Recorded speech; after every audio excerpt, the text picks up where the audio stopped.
नमस्कार साथियों, आज देश जी के ट्रिक में आप सभी का स्वागत है।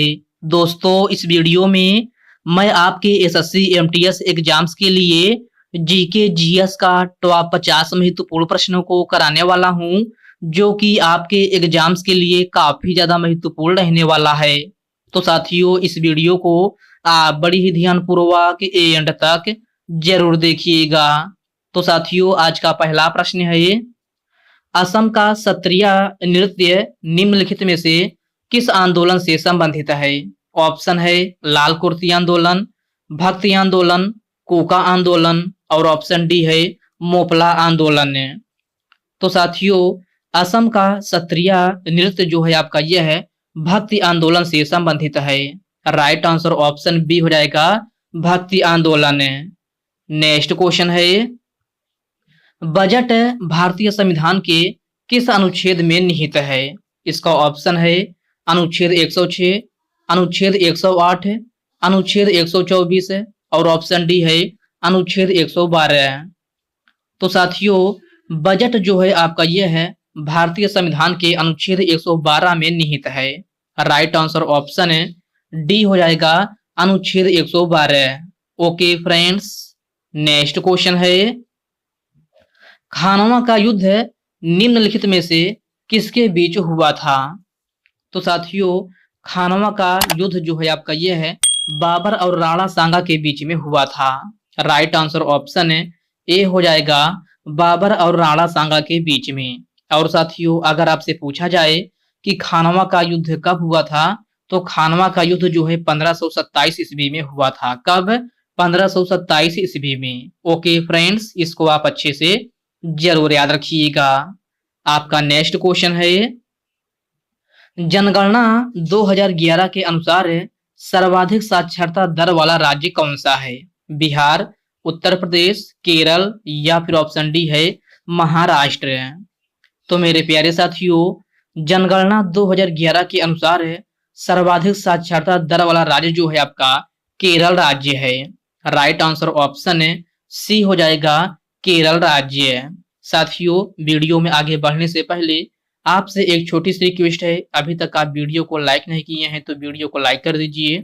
और साथियों, अभी तक आप चैनल को सब्सक्राइब नहीं किए हैं तो प्लीज आपसे रिक्वेस्ट है, आप जो है चैनल को सब्सक्राइब करके बेल आइकन को जरूर प्रेस कर लीजिएगा। चलिए साथियों, बढ़ते हैं नेक्स्ट क्वेश्चन की ओर। नेक्स्ट क्वेश्चन आपसे पूछा गया है, सत्य शोधक समाज की स्थापना निम्नलिखित में से किसने की थी? बाल गंगाधर तिलक, आत्माराम पांडुरंग, भीमराव अंबेडकर या फिर ऑप्शन डी है ज्योतिबा फूले। तो प्यारे साथियों, सत्य शोधक समाज की स्थापना जो है ज्योतिबा फूले ने की थी। किसने? ज्योतिबा फूले ने। प्रश्न नंबर 5 का करेक्ट आंसर ऑप्शन डी हो जाएगा। और साथियों, सत्य शोधक समाज की स्थापना कब हुई थी? तो साथियों, इसकी स्थापना 1873 ईस्वी में हुई थी। कब? 1873 ईस्वी में। ओके फ्रेंड्स, क्लियर है। चलिए बढ़ते हैं नेक्स्ट क्वेश्चन की ओर। नेक्स्ट क्वेश्चन आपसे पूछा गया है, जनगणना 2011 के अनुसार भारत का जनसंख्या घनत्व कितना है? तो सभी प्यारे साथी इसका आंसर बताएंगे कि जनगणना 2011 के अनुसार भारत का जनसंख्या घनत्व कितना है। तो साथियों, यह आपका 382 प्रति वर्ग किलोमीटर है। कितना? 382 प्रति वर्ग किलोमीटर है। प्रश्न नंबर 6 का करेक्ट आंसर ऑप्शन बी हो जाएगा। नेक्स्ट क्वेश्चन है, उस्ताद जाकिर हुसैन को 2022 में कौन सा पुरस्कार दिया गया था? इसका ऑप्शन है पद्म विभूषण, पद्म भूषण, पद्मश्री या फिर ऑप्शन डी है भारत रत्न। तो मेरे प्यारे साथियों, उस्ताद जाकिर हुसैन को 2022 में पद्म विभूषण से सम्मानित किया गया था। राइट आंसर ऑप्शन ए हो जाएगा Padma Vibhushan. Okay friends, next question है, भाखड़ा नागल बांध निम्नलिखित में से किस नदी पर बनाया गया है? ब्रह्मपुत्र नदी, कृष्णा नदी, गोदावरी नदी या फिर ऑप्शन डी है सतलज नदी। तो प्यारे साथियों, भाखड़ा नागल बांध जो है आपका ये है सतलज नदी पर बनाया गया है। राइट आंसर ऑप्शन डी हो जाएगा सतलज नदी। मौलिक अधिकार किस देश के संविधान से लिया गया है? तो सभी प्यारे साथी इसका आंसर बताएंगे कि मौलिक अधिकार जो है किस देश के संविधान से लिया गया है। तो साथियों यह आपका संयुक्त राज्य अमेरिका देश के संविधान से लिया गया है। राइट आंसर ऑप्शन है सी हो जाएगा, संयुक्त राज्य अमेरिका। साथियों आपसे क्वेश्चन पूछा जाता है कि मौलिक अधिकार भारतीय संविधान के किस भाग में है। तो साथियों यह आपका भाग 3 में है। और आपसे कभी कभी अनुच्छेद भी पूछ लिया जाता है कि मौलिक अधिकार भारतीय संविधान के किन अनुच्छेदों में वर्णित है। तो साथियों यह आपका अनुच्छेद 12 से लेकर के 35 तक वर्णित है। कितना? अनुच्छेद 12 से लेकर 35 तक है। ओके फ्रेंड्स, इन पॉइंट को आप अच्छे से जरूर याद रखिएगा। आपका नेक्स्ट क्वेश्चन है, मौलिक कर्तव्य संविधान के किस अनुच्छेद में है। तो साथियों मौलिक कर्तव्य भारतीय संविधान के अनुच्छेद 51 ए में है। राइट आंसर ऑप्शन ए हो जाएगा। साथियों अगर आपसे पूछा जाए कि मौलिक कर्तव्य भारतीय संविधान के किस भाग में है, तो यह भाग 4 ए में है। किसमें? भाग 4 ए में। और कहां से लिया गया है मौलिक कर्तव्य? तो यह आपका रूस देश के संविधान से लिया गया है। ओके फ्रेंड्स, क्लियर है। चलिए बढ़ते हैं नेक्स्ट क्वेश्चन की ओर। नेक्स्ट क्वेश्चन आपसे पूछा गया है, यमुना नदी कहां से निकलती है? गोसाईनाथ, यमुनोत्री, अमरकंटक या फिर ऑप्शन डी है महाबलेश्वर है। तो साथियों यमुना नदी जो है आपका यमुनोत्री से निकलती है। राइट आंसर ऑप्शन है बी हो जाएगा, यमुनोत्री से। राधा रेड्डी किस शास्त्रीय नृत्य शैली से संबंधित हैं? तो साथियों राधा रेड्डी जो है आपका कुचिपुड़ी शास्त्रीय लोक नृत्य शैली से संबंधित हैं। राइट आंसर ऑप्शन ए हो जाएगा, कुचिपुड़ी। और साथियों कुचिपुड़ी किस राज्य की प्रसिद्ध लोक नृत्य है? तो यह आपका आंध्र प्रदेश का है। कथक कहाँ का है? तो कथक आपका यूपी का है। छऊ कहाँ का है? तो साथियों छऊ जो है आपका झारखंड, पश्चिम बंगाल और उड़ीसा जैसे राज्यों में किया जाता है। और मोहिनी अट्टम अगर आपसे पूछा जाए तो मोहिनी अट्टम आपका जो है केरल राज्य का है। कहाँ का? केरल राज्य का। ओके फ्रेंड्स, क्लियर है। चलिए बढ़ते हैं नेक्स्ट क्वेश्चन की ओर। नेक्स्ट क्वेश्चन आपसे पूछा गया है, भारत के उपराष्ट्रपति का पद किस देश के संविधान से लिया गया है? तो साथियों यह आपका अमेरिका देश के संविधान से लिया गया है। राइट आंसर ऑप्शन है सी हो जाएगा, अमेरिका। हरमनप्रीत सिंह का संबंध निम्नलिखित में से किस खेल से है? क्रिकेट, फुटबॉल, वॉलीबॉल या फिर हॉकी? तो साथियों हरमनप्रीत सिंह का संबंध जो है किससे है? तो हॉकी खेल से है। राइट आंसर ऑप्शन डी हो जाएगा। शाहनामा पुस्तक के लेखक या लेखिका कौन है? फिरदौसी, कल्हड़, अबुल फजल या फिर ऑप्शन डी है सिंह विष्णु। तो मेरे प्यारे साथियों शाहनामा पुस्तक के लेखक जो है आपका फिरदौसी हैं। कौन? फिरदौसी। प्रश्न नंबर 16 का करेक्ट आंसर ऑप्शन ए हो जाएगा। अगला प्रश्न है, मंजू भार्गवी का संबंध किस शास्त्रीय लोक नृत्य शैली से है? तो मेरे प्यारे साथियों मंजू भार्गवी का संबंध जो है आपका यह है कुचिपुड़ी शास्त्रीय लोक नृत्य शैली से है। राइट आंसर ऑप्शन है डी हो जाएगा, कुचिपुड़ी। अगला प्रश्न है, व्यापार करने का अधिकार भारतीय संविधान के किस अनुच्छेद में है? तो सभी प्यारे साथी इसका आंसर बताएंगे कि व्यापार करने का अधिकार भारतीय संविधान के किस अनुच्छेद में है? तो साथियों यह आपका अनुच्छेद 19 के जी में है। किसमें? अनुच्छेद 19 के जी में। प्रश्न नंबर 19 का राइट आंसर ऑप्शन ए बन जाएगा। अगला प्रश्न है, यंग इंडिया सोसाइटी की स्थापना निम्नलिखित में से किसने किया था? महात्मा गांधी, बी सावरकर, जवाहरलाल नेहरू या फिर ऑप्शन डी है भगत सिंह है। तो मेरे प्यारे साथियों यंग इंडिया सोसाइटी की स्थापना जो है बी सावरकर ने की थी। राइट आंसर ऑप्शन है बी हो जाएगा, बी सावरकर ने। साथियों यंग इंडिया सोसाइटी की स्थापना कब हुई थी? तो इसकी स्थापना 1904 ईस्वी में हुई थी। कब? 1904 ईस्वी में। तो इस पॉइंट को भी आप अच्छे से जरूर ध्यान में रखिएगा। जनगणना 2011 के अनुसार पुरुषों की साक्षरता दर कितनी थी? तो साथियों जनगणना 2011 के अनुसार पुरुषों की साक्षरता दर 82.14% कितना है? तो 82.14% है। राइट आंसर ऑप्शन ए हो जाएगा। साथियों, वही अगर आपसे पूछा जाए कि जनगणना 2011 के अनुसार महिलाओं की साक्षरता दर कितनी है, तो महिलाओं की साक्षरता दर की बात की जाए तो 65.46% है। तो इस पॉइंट को भी आप अच्छे से जरूर याद रखिएगा। और प्रश्न नंबर 21 में आपसे पुरुषों का पूछा गया है, तो पुरुषों का जो है 82.14% है। तो इसको आप अच्छे से जरूर ध्यान में रखिएगा। आपका नेक्स्ट क्वेश्चन है, मोपिन नृत्य शैली किस राज्य से संबंधित है? राजस्थान, हिमाचल प्रदेश, छत्तीसगढ़ या फिर ऑप्शन डी है अरुणाचल प्रदेश है। तो मोपिन नृत्य शैली जो है आपका यह है अरुणाचल प्रदेश से संबंधित है। राइट आंसर ऑप्शन डी हो जाएगा। सिम्बैक्स युद्धाभ्यास 2022 भारत में कहां पर हुआ था? तो साथियों, यह आपका विशाखापट्टनम में हुआ था। राइट आंसर ऑप्शन है सी हो जाएगा, विशाखापट्टनम। निम्नलिखित में से कौन सी खरीफ की फसल है?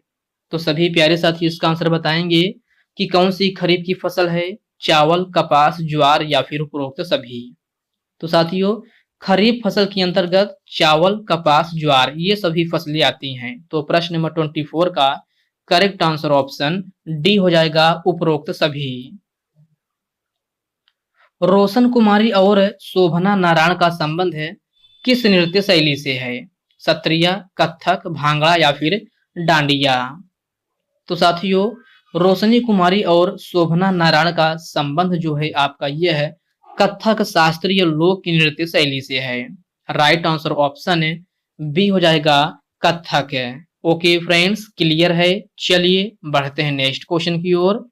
नेक्स्ट क्वेश्चन आपसे पूछा गया है, तिब्बत में सांगपो कहलाने वाली नदी कौन सी है? कोसी नदी, गोदावरी नदी, कृष्णा नदी या फिर ऑप्शन डी है ब्रह्मपुत्र नदी। तो साथियों, तिब्बत में सांगपो कहलाने वाली नदी कौन सी है? तो ब्रह्मपुत्र नदी है। राइट आंसर ऑप्शन डी हो जाएगा, ब्रह्मपुत्र नदी। गणगौर पर्व निम्नलिखित में से किस राज्य में मनाया जाता है? तो सभी प्यारे साथी इसका आंसर बताएंगे कि गणगौर पर्व निम्नलिखित में से किस राज्य में मनाया जाता है?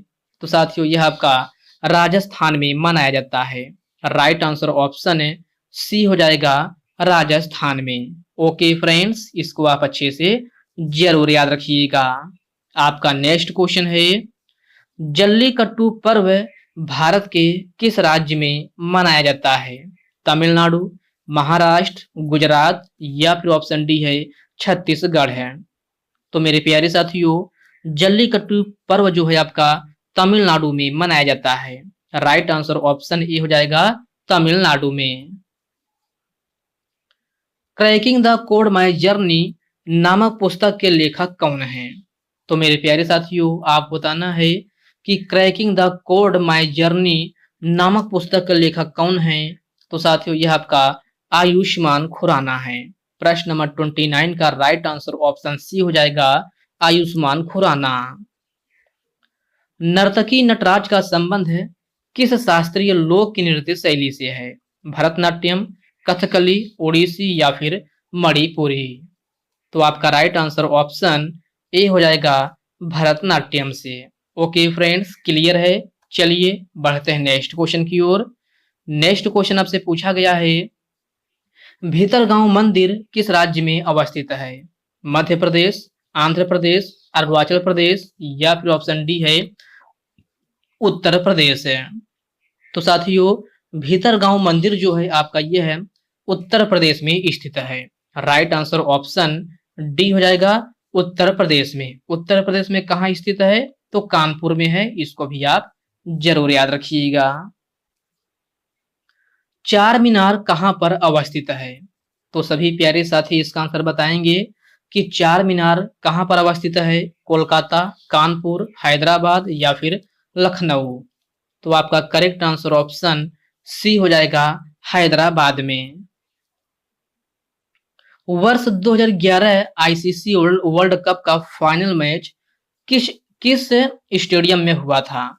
तो साथियों आप बताना है कि वर्ष 2011 आईसीसी वर्ल्ड कप का फाइनल मैच किस स्टेडियम में हुआ था? तो साथियों यह आपका वानखेड़े स्टेडियम में हुआ था। कहाँ? वानखेड़े स्टेडियम में। प्रश्न नंबर 33 का राइट आंसर ऑप्शन बी हो जाएगा। साथियों वानखेड़े स्टेडियम कहाँ है? तो यह आपका मुंबई में है। कहाँ? मुंबई में। ओके फ्रेंड्स, क्लियर है। चलिए बढ़ते हैं नेक्स्ट क्वेश्चन की ओर।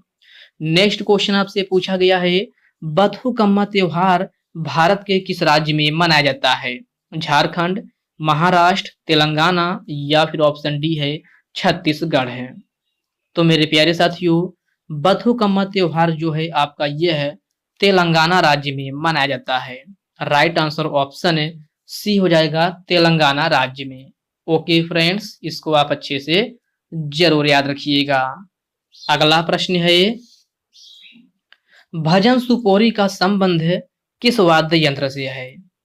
तो साथियों भजन सुपोरी का संबंध किस वाद्य यंत्र से है? बांसुरी वादक, तबला वादक, सरोद वादक या फिर ऑप्शन डी है संतूर वादक है। तो साथियों आपका करेक्ट आंसर ऑप्शन डी हो जाएगा, संतूर वादक है। ओके फ्रेंड्स, इसको आप अच्छे से जरूर याद रखिएगा। भजन सुपोरी का संबंध आपसे पूछा जाए तो भजन सुपोरी का संबंध जो है संतूर वाद्य यंत्र से है। अगला प्रश्न है, कोशिका की खोज किस वैज्ञानिक ने किया था? तो कोशिका की खोज रॉबर्ट हुक वैज्ञानिक ने किया था। राइट आंसर ऑप्शन बी हो जाएगा, रॉबर्ट हुक है। साथियों कोशिका की खोज कब हुई थी? तो कोशिका की खोज जो है आपका 1665 ईस्वी में हुई थी। कब? 1665 ईस्वी में।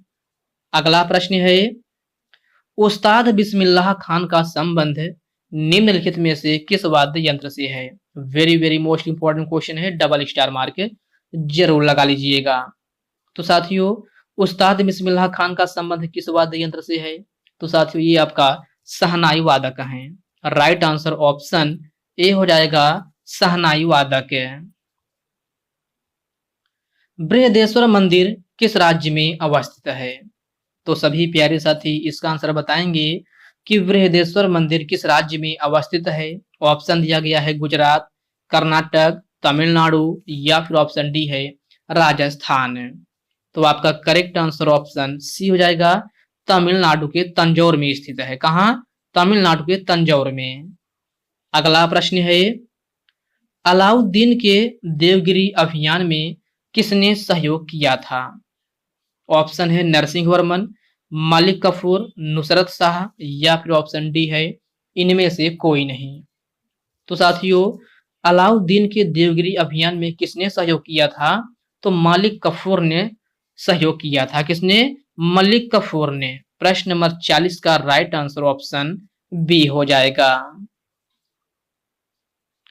क्रिकेट खेल में ऑन फील्ड अंपायर कितने होते हैं? तो सभी साथी इसका आंसर बताएंगे कि क्रिकेट खेल में ऑन फील्ड अंपायर आपसे पूछा जा रहा है कि ऑन फील्ड अंपायर कितने होते हैं। तो साथियों ऑन फील्ड अंपायर 2 होते हैं। राइट आंसर ऑप्शन बी हो जाएगा 2। वही साथियों अगर आपसे पूछा जाए कि क्रिकेट खेल में टोटल अंपायर कितने होते हैं, तो टोटल की बात की जाए तो 3 होते हैं और ऑन फील्ड की बात की जाए तो 2 होते हैं। तो इसको आप अच्छे से जरूर याद रखिएगा। अगला प्रश्न है, जनवरी 2022 में पद्मश्री से सम्मानित अर्जुन सिंह धुर्वे का संबंध किस नृत्य से है? तो इनका संबंध जो है बैगा नृत्य से है। राइट आंसर ऑप्शन ए हो जाएगा। सम्राट अशोक ने पुत्र महेंद्र और पुत्री संघमित्रा को बौद्ध धर्म के प्रचार के लिए कहाँ भेजा था? तो साथियों सम्राट अशोक ने पुत्र महेंद्र और पुत्री संघमित्रा को बौद्ध धर्म के प्रचार के लिए कहाँ भेजा था? तो श्रीलंका भेजा था। राइट आंसर ऑप्शन डी हो जाएगा, श्रीलंका। ओके फ्रेंड्स, इसको आप अच्छे से जरूर याद रखिएगा। आपका नेक्स्ट क्वेश्चन है, समूह में नीचे आने पर तत्वों के द्रव्यमान में क्या परिवर्तन होता है? घटता है, बढ़ता है, अपरिवर्तित रहता है या फिर ऑप्शन डी है इनमें से कोई नहीं। तो साथियों समूह में नीचे आने पर तत्वों के द्रव्यमान में क्या परिवर्तन होता है? तो तत्वों का द्रव्यमान जो है बढ़ जाता है। राइट आंसर ऑप्शन बी हो जाएगा, बढ़ता है। ओके फ्रेंड्स, इसको आप अच्छे से जरूर याद रखिएगा। तो साथियों आज की इस वीडियो में बस इतने ही प्रश्न करते हैं। तो साथियों इस वीडियो में मैंने आपको पूरे 44 क्वेश्चन करा दिया है। तो साथियों यह वीडियो आपको कैसी लगी आप कमेंट बॉक्स में कमेंट करके अपना फीडबैक जरूर दीजिएगा। और साथियों यह वीडियो आपके लिए थोड़ा भी हेल्पफुल लगा हो तो इस वीडियो को लाइक कर दीजिए, अपने साथियों के साथ शेयर कीजिए। फ्रेंड्स अभी तक आप चैनल को सब्सक्राइब नहीं किए हैं तो प्लीज आपसे रिक्वेस्ट है आप जो है चैनल को सब्सक्राइब करके बेल आइकन को जरूर से जरूर प्रेस कर लीजिएगा। तो चलिए साथियों इसी के साथ हम मिलते हैं किसी नेक्स्ट वीडियो में। तब तक के लिए जय हिंद दोस्तों।